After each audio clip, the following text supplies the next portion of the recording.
Olá, meus amigos, meus irmãos, minha família em Cristo.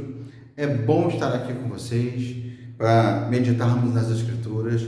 É bom estar aqui com vocês para crescermos, edificarmos uns aos outros aqui e poder estar assim influenciando, abençoando você nesse tempo em que está em casa. Nem todos estão tão em casa mais nesse período, mas assim poder estar sendo um instrumento de Deus na sua vida para edificar você no que diz respeito ao conhecimento das Escrituras. Amém? Desejo que Deus assim nos abençoe nesse processo. Nós que já estamos vindo aí com o coração aquecido com as aulas do Celso, assim, que foram muito boas a respeito de disciplinas espirituais, né?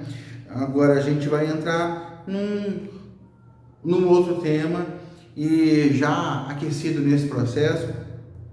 E eu queria, assim, propor para vocês estudarmos sobre um tema que é central, é importante. A gente deveria voltar nele sempre, para mergulhar nele. Talvez você pudesse colocar como um propósito de vida, né, alguma coisa para a sua vida, separar um período do ano, todos os anos, separar um período do ano para meditar especificamente. Às vezes a gente vai fazendo aquela leitura anual, né, e passa pelo texto, né, sem parar para meditar, sem parar para se aprofundar nele. Essa é uma questão que esse é um texto que requer uma atenção maior. Então, independente dessa leitura anual, eu acho que seria interessante se você separasse um tempo para estudar esse texto que eu vou falar agora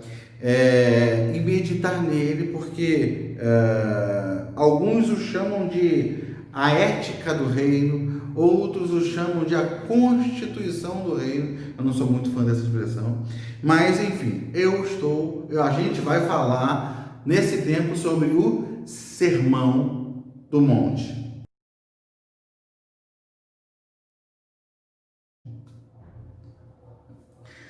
O Sermão do Monte está registrado nos capítulos 5, 6 e 7 de Mateus. E é um agrupamento, uma reunião de várias mensagens de Jesus. E eu falo reunião, eu falo agrupamento porque é bem provável que Mateus tenha...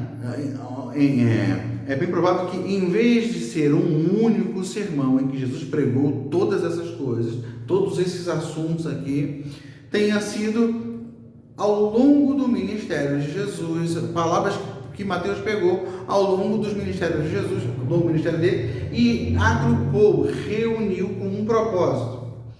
Por que eu posso falar isso? Porque se a gente pegar esses textos do Sermão do Monte, a gente vai encontrá-los em Lucas, por exemplo. Só que em Lucas a gente vai encontrar esses textos, essas mensagens, todas espalhadas pelo seu livro. Elas não estão agrupadas num único sermão. Lá em Lucas tem um sermão da planície, que, geograficamente falando, já demonstra que tem alguma coisa diferente. Em Mateus é o monte, em Lucas é a planície.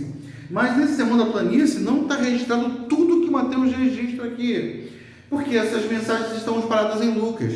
Talvez Lucas nos dê a dica de que esses textos não foram, essa mensagem, esse sermão, não é um único sermão, mas são muitos sermões que Jesus pregou ao longo do seu ministério. E o que significa isso? Mateus tinha um propósito. Mateus escreveu seu evangelho para os judeus. E aí Mateus tem o propósito de apontar para Jesus como sendo o rei dos judeus, o rei legítimo, o filho de Davi, que Jesus, ele cumpre nele mesmo todas as profecias que foram ditas em relação ao filho de Davi, à raiz de Davi, ao Messias prometido. Então, Mateus usa muito em seu evangelho expressões como isso aconteceu para que se cumprisse o que fora dito pelo profeta tal, então ele vai mostrando, ele vai provando que Jesus é o Cristo, o Messias, o prometido, o filho de Davi. Então, que tem direito ao trono, portanto, o rei dos judeus. E aí, nesse propósito, Mateus pega um ambiente comum para as pregações de Jesus, que era o monte. Jesus chamou muitos momentos, a gente vê Jesus subindo ao monte e as multidões indo atrás, ele pregando ali, né, multiplicando pães e peixes. Dentro daquele contexto do monte, isso é muito comum. E aí, então, Mateus põe Jesus no monte pregando todo esse sermão. E aí, quando Jesus está colocando ele no monte e reunindo essas palavras em que Jesus confronta a mentalidade equivocada dos judeus com relação à lei. O que Mateus está querendo fazer? Mateus está querendo colocar Jesus em pé de igualdade com Moisés. Moisés foi o grande legislador do povo de Israel e no monte recebeu as leis que entregou ao povo e que deram a liga, né, para o povo ali no contexto daquela relação com Deus. Essas leis foram fundamentais na construção da aliança do povo com Deus.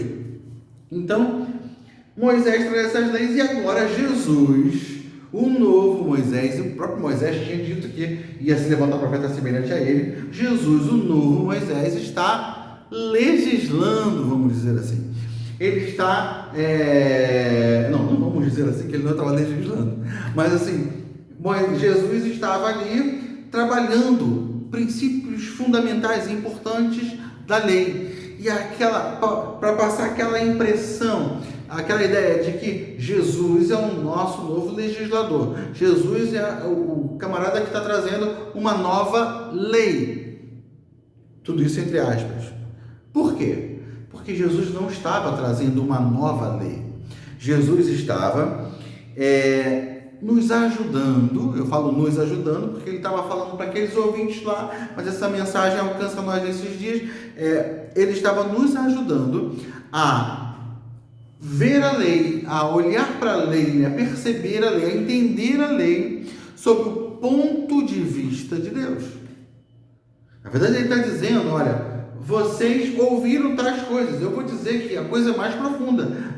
A intenção de Deus com a lei era uma coisa além do que vocês compreenderam e do que vocês têm procurado viver. Então, a lei tem um sentido que é mais profundo, mais sério, porém menos pesado do que vocês estão vivendo. Porque tem outras caras, e ao longo da história de Jesus, Jesus vai mostrar como que a gente precisa, que a ideia de Deus não era que a gente andasse com peso, não era essa. Mas enfim, vamos entrar no texto propriamente. Mateus capítulo 5 inicia o sermão do monte. E aí ele vai dizer assim: vendo as multidões, Jesus subiu ao monte e se assentou. Seus discípulos aproximaram dele e ele começou a ensiná-los, dizendo: bem-aventurado. Então o texto começa com a bem-aventurança, as bem-aventuranças, né? E o que é ser bem-aventurado? A tradução grega, né, para isso, na verdade a palavra original no grego, makarios, que a gente traduz bem-aventurados, é feliz. Feliz, ele inicia o primeiro versículo aqui das bem-aventuranças, versículo 3, ele diz: bem-aventurados os pobres em espírito, pois deles é o reino dos céus. Então, se a gente traduzir esses bem-aventurados pela ideia da palavra grega, vai ser feliz. Felizes os pobres em espírito. E é exatamente essa ideia. Mas a gente logo se choca com esse pensamento, né? De que como ser feliz, né? Logo o próximo texto vai falar feliz, o versículo vai falar felizes os que choram. Então a gente já chocado, já é desafiado a entender isso de uma forma espiritual, porque humanamente falando, não encaixa, não conecta, né? De alguma forma eu preciso me alegrar,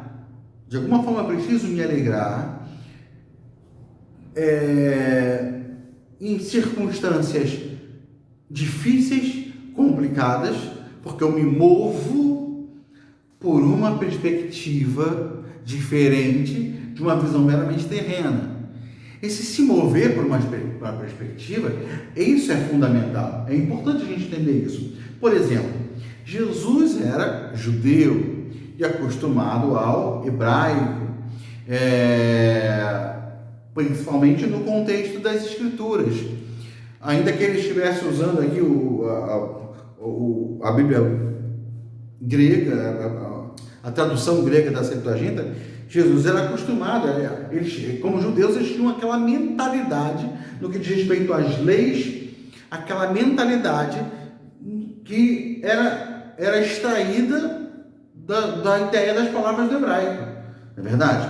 Então, tem muitas pessoas que entendem que Jesus poderia ter em mente a palavra que é usada no hebraico para bem-aventurados, que a gente encontra em vários textos bíblicos, como, por exemplo, talvez o texto que venha logo à mente da gente é o Salmo 1, versículo 1, que fala: bem-aventurado o homem que não anda segundo o conselho dos ímpios, não se detém no caminho dos pecadores, nem se assenta na roda dos escarnecedores. Então, bem-aventurado. Tem outros bem-aventurados nas Escrituras. Tem músicas baseadas em bem-aventurados, né? Bem-aventurados aqueles que habitam em sua casa, né? Você tem textos assim: bem-aventurado o povo que conhece os vivais de júbilo. Tem canções que são baseadas, que nascem desses textos que são comuns, conhecidos nossos. Então, a expressão bem-aventurado é uma expressão relativamente comum nos escritos hebraicos. E que palavra no original é essa para bem-aventurados? É a palavra Esher, que tem um sentido um pouco diferente dessa ideia de simplesmente ser feliz. Seja qual for a ideia central, é sempre um desafio para os ouvintes essas bem-aventuranças. Vamos concordar que é um grande desafio conectar tanto a ideia de se alegrar quanto a ideia de marchar, as qualidades aqui que Jesus traz como importantes para os seus discípulos.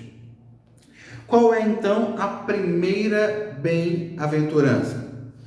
A Bíblia vai dizer assim, no versículo 3: bem-aventurados os pobres em espírito, porque deles é o reino dos céus.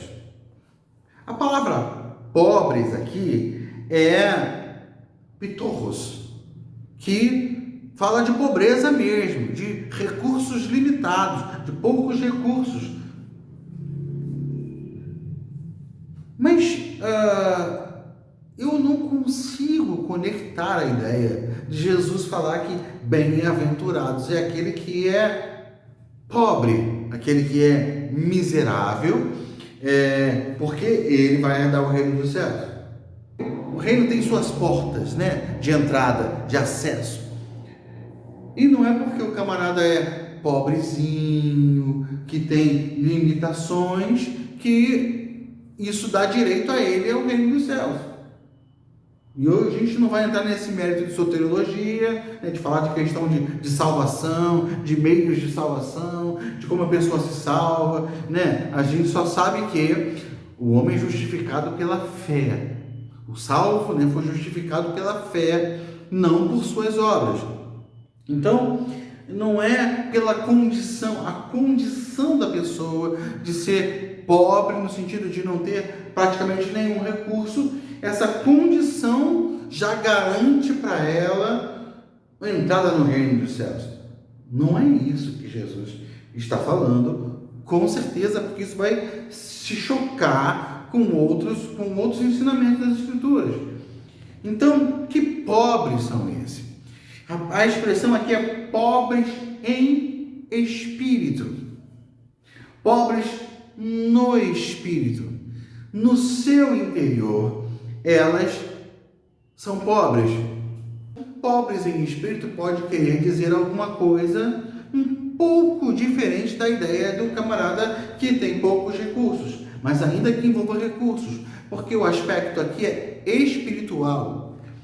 E o pobre de espírito tem uma maior relação com a ideia de humildade espiritual, de um reconhecimento de suas faltas de recursos para poder, por si mesmo, se aproximar de Deus, para poder, por si mesmo, entrar no reino dos céus.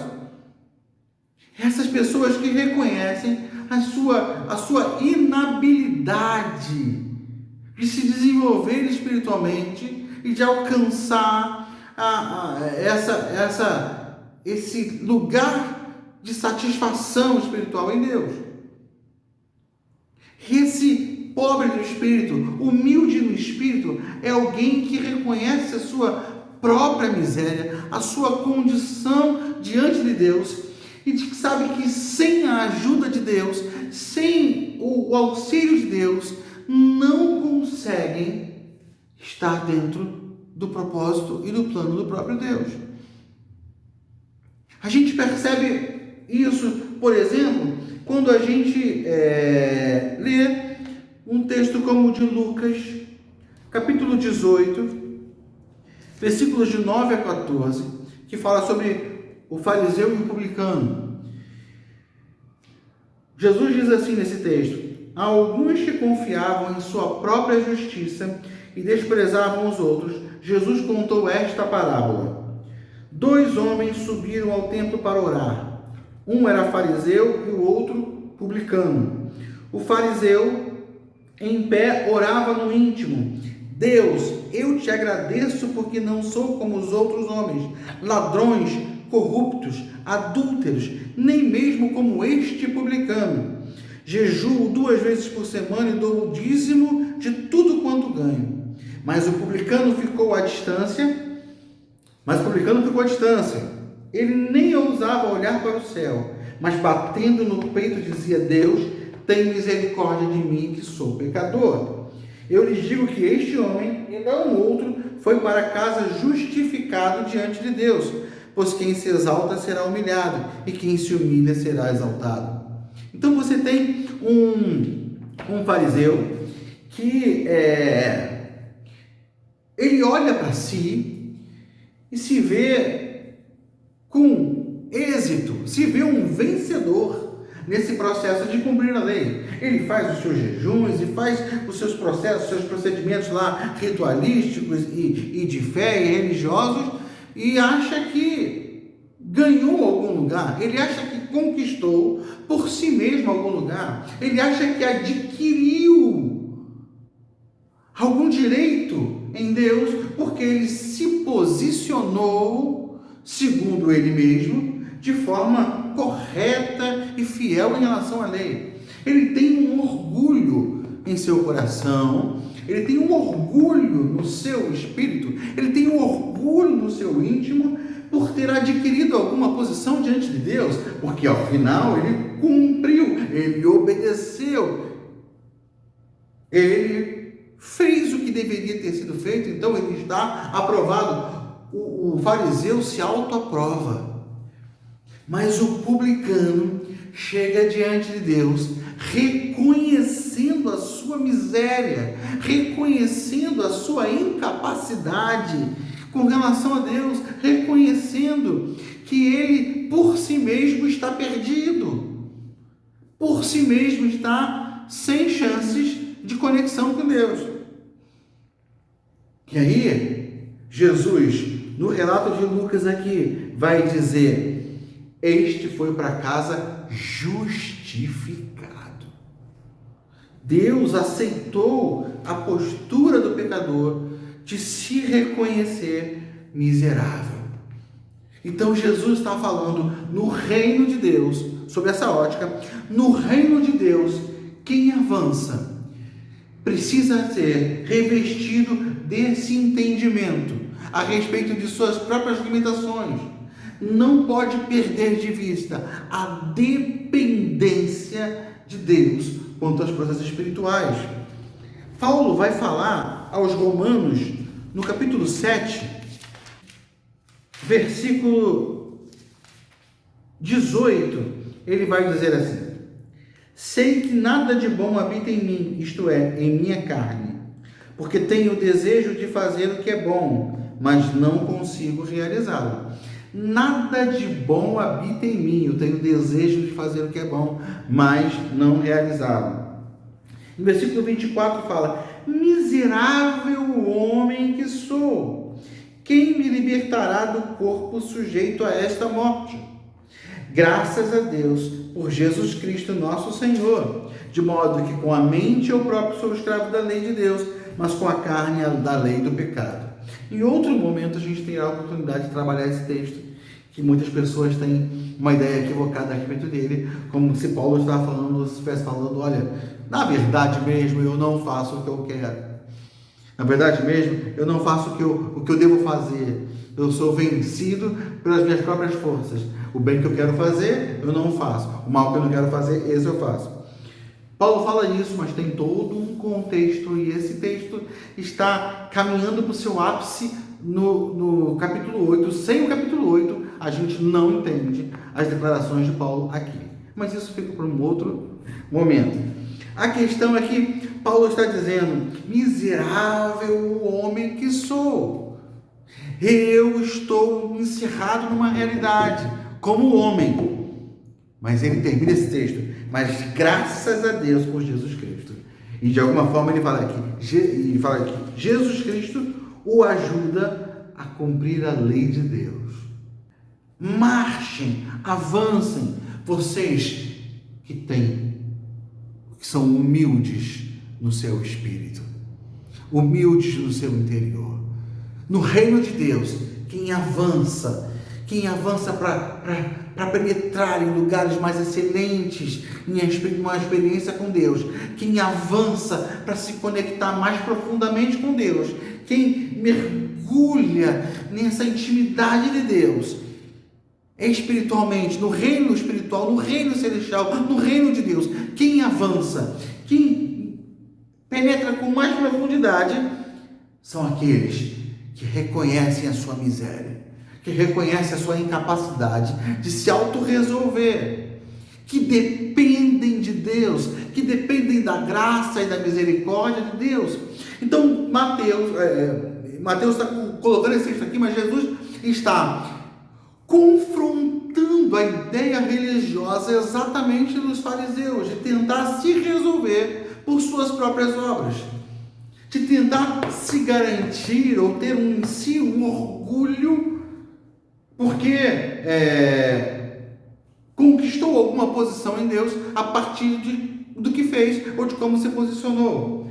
Então Jesus está falando para a gente: felizes, marchem aqueles que são humildes no espírito, que são pobres no espírito, porque desses é o reino dos céus.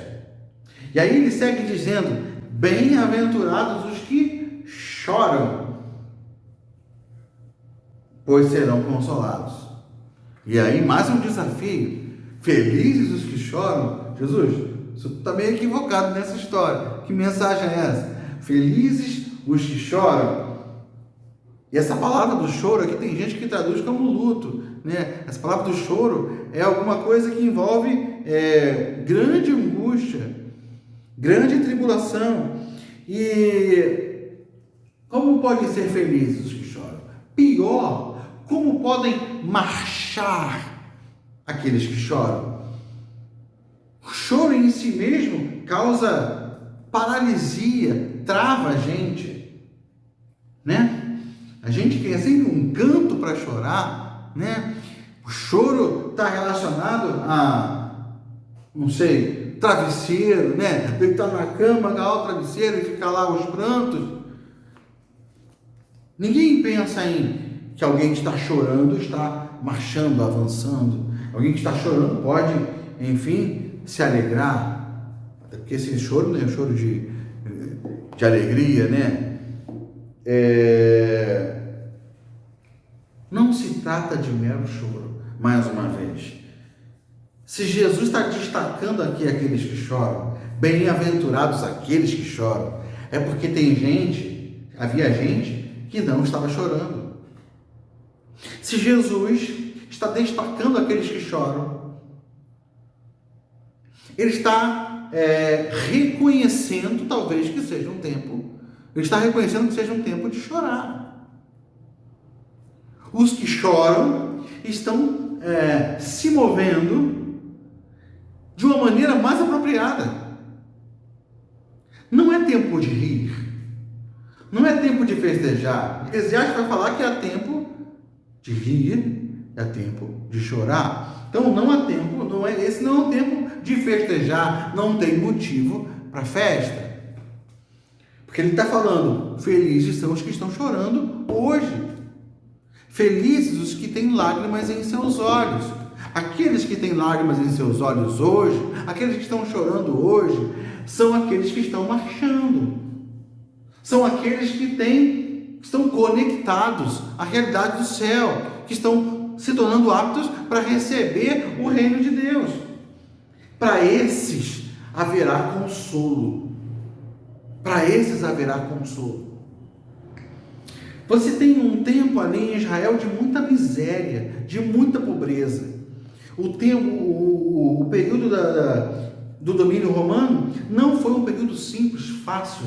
Foi um período de muitas lutas e de muitas dores para o povo de Israel. Você tem gente muito miserável. Os pobres de Israel estão muito pobres nesse momento.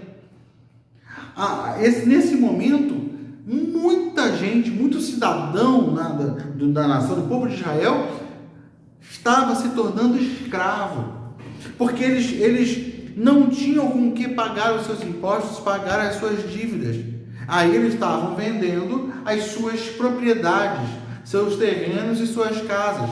E muitas vezes eles vendiam suas casas, seus terrenos ali, para se tornarem escravos em sua própria terra, trabalhando para os novos donos. E às vezes, mesmo assim, eles não conseguiam cumprir com suas responsabilidades sociais ali e ter dinheiro para as coisas mais básicas, necessidades mais básicas. E aí eles se entregavam. Em princípio, eles trabalhavam como empregado ali, daqui a pouco eles se entregavam como escravos.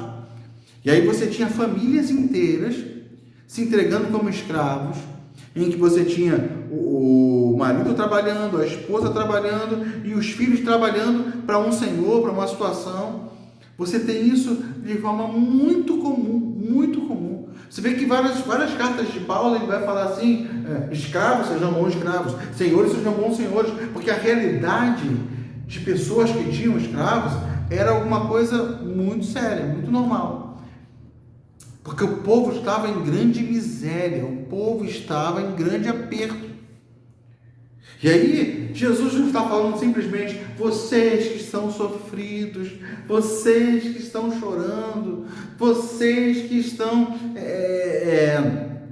sendo marcados pela dor, olha, haverá um consolo para vocês. Mais uma vez eu falo, o reino dos céus não está aberto dessa forma.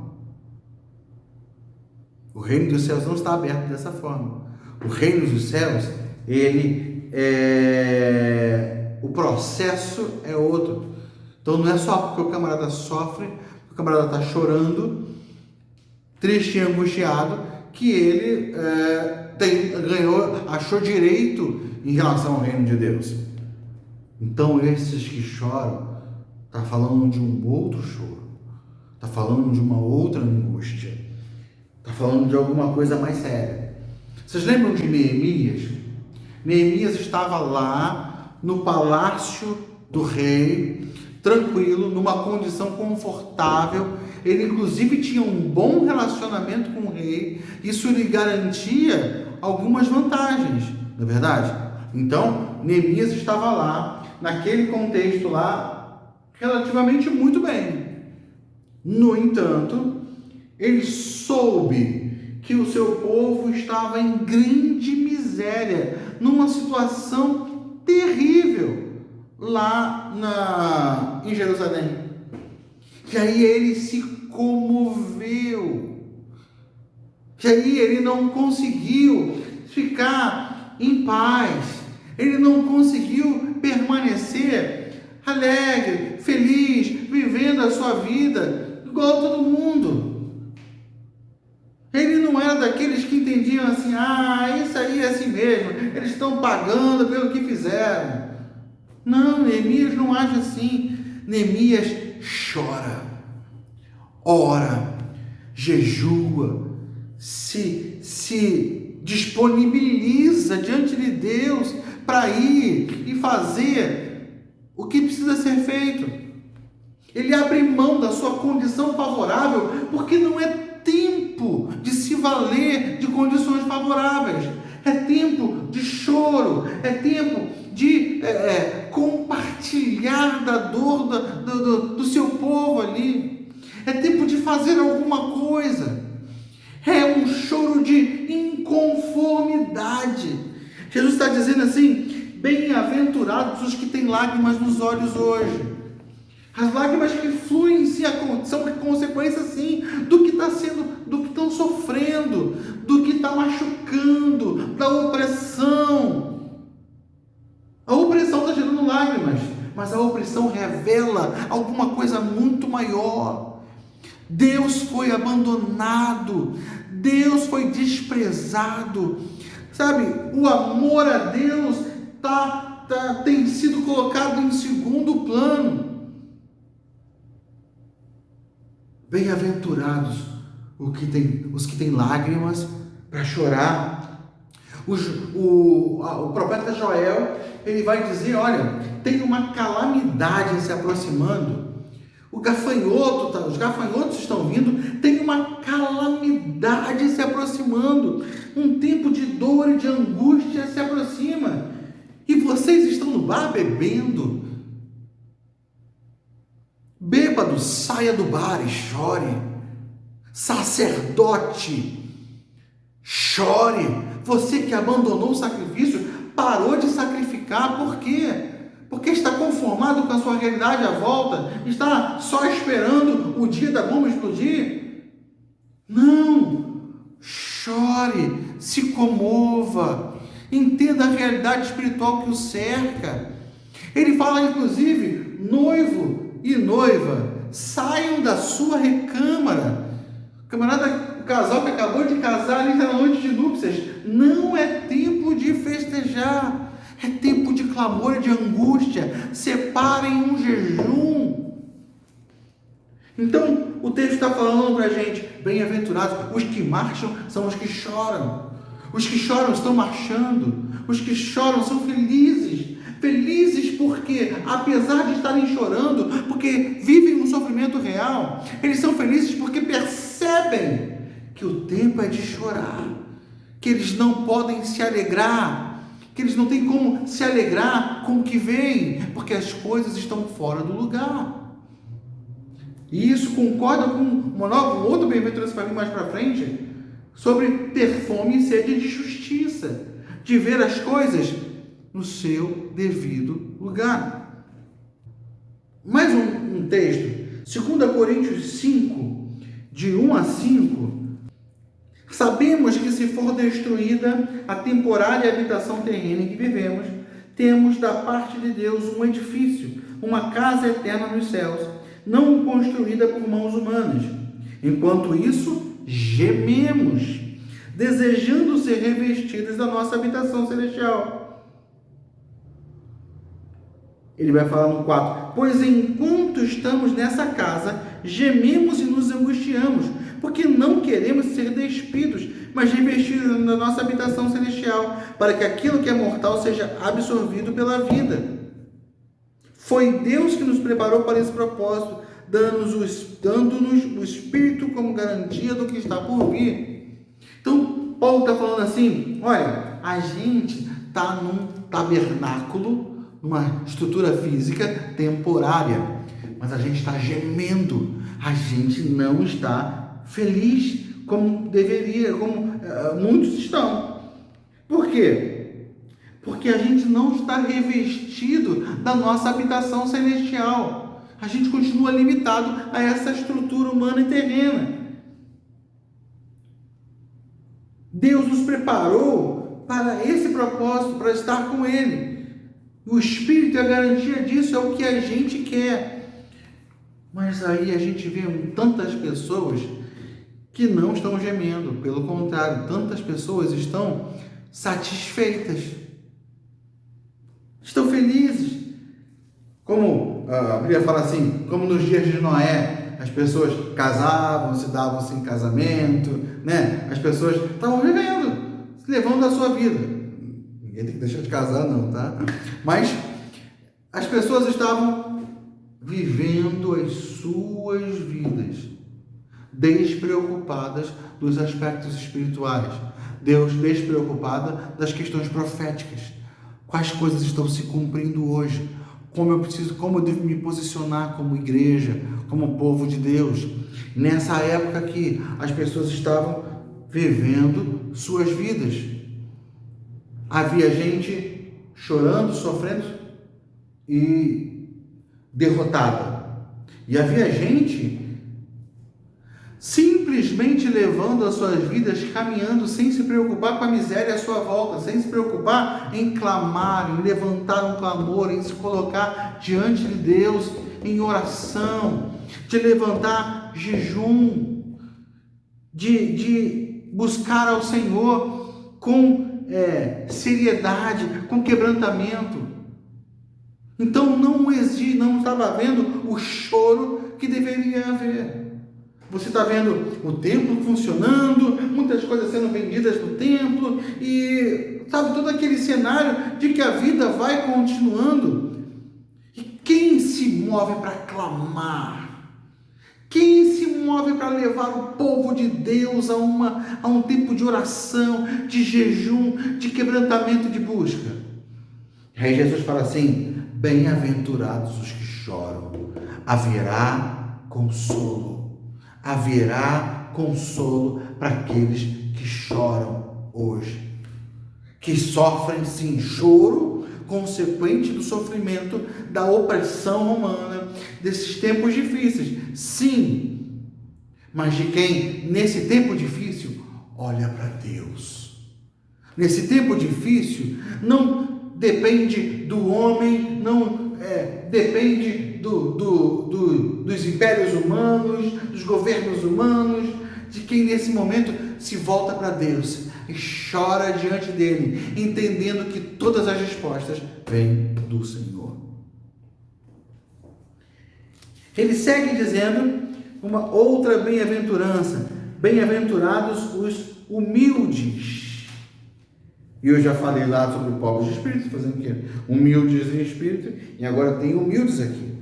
Mas a palavra no original dá a ideia de ser manso. Inclusive tem versões que falam bem-aventurados os mansos, porque os mansos receberão a terra por herança.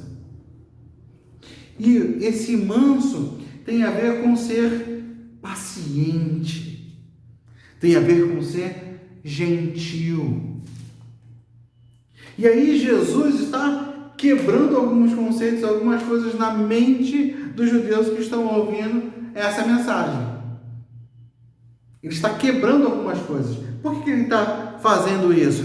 Porque se espera que o Messias venha como um grande guerreiro. Se esperava, né, que o Messias viesse como um grande guerreiro para desbaratar o Império Romano, expulsar o Império Romano de vez.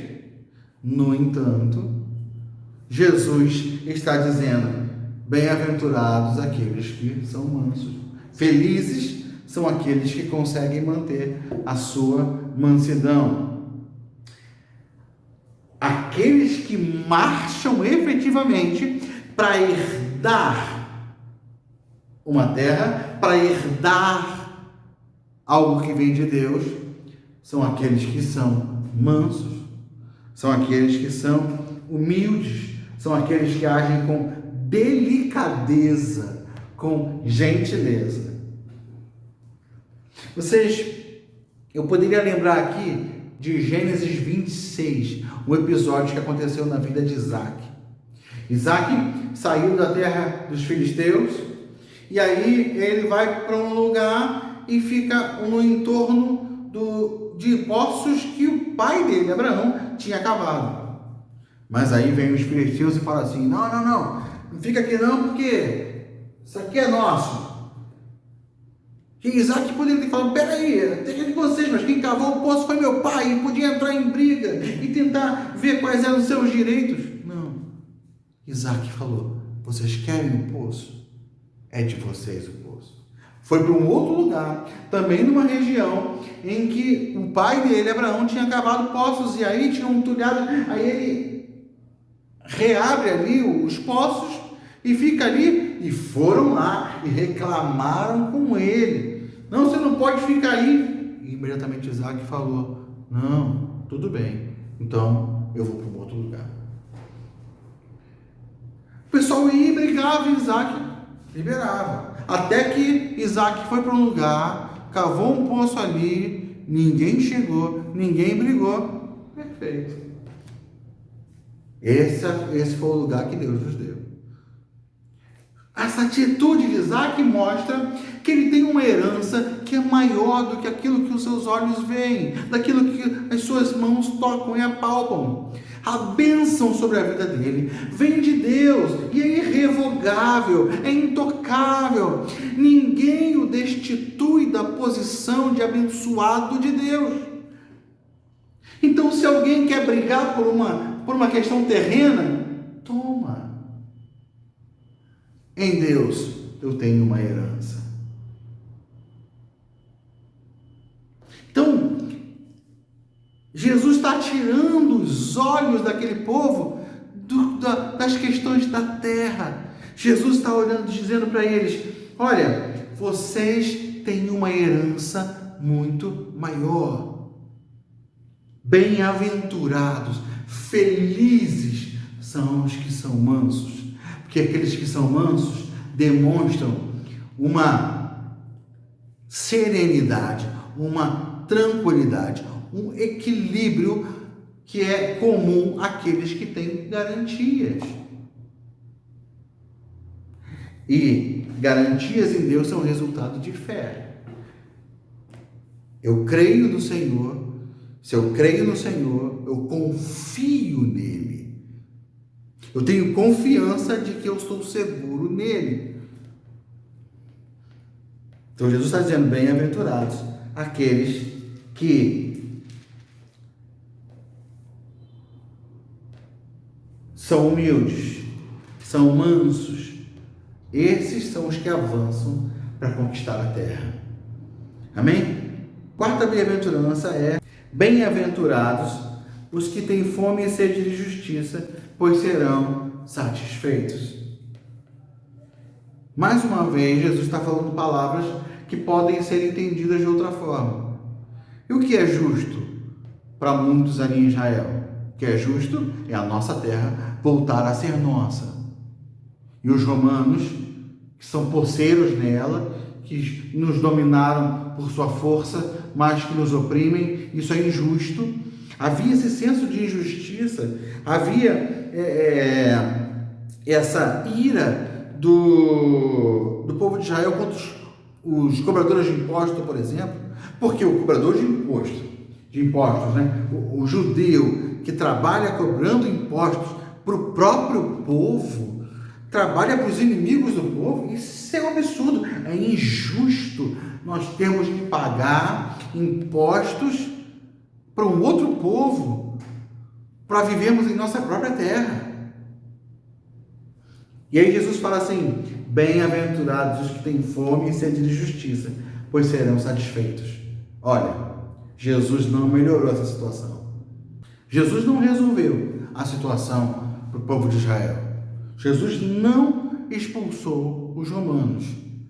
Jesus ainda anunciou que haveria destruição, de certa forma, quando ele falou da destruição do templo. Ele estava falando no aspecto espiritual, mas que tinha uma referência física também e terrena.